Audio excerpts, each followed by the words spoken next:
তো এই সেই জায়গা, এটা আসলে ভিউ পয়েন্ট। এখান থেকে আসলে আমার পিছন থেকে আসলে কাঞ্চনজঙ্ঘা দেখা যায়, যদি হচ্ছে আকাশ ভালো থাকে তাহলে সকালের দিকে।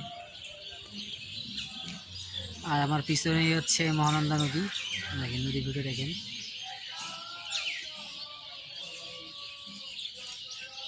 এবং এই মহানন্দা নদীর পাড়ে বসেই আসলে আপনারা কাঞ্চনজঙ্ঘা দেখতে পাবেন।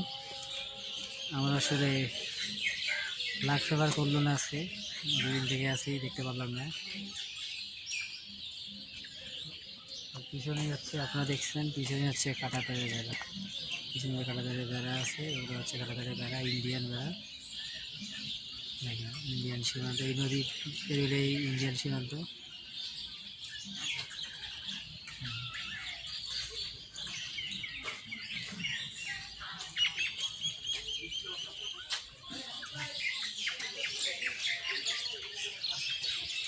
এই হলো কাঞ্চনজঙ্ঘা দেখার ভিউ পয়েন্ট।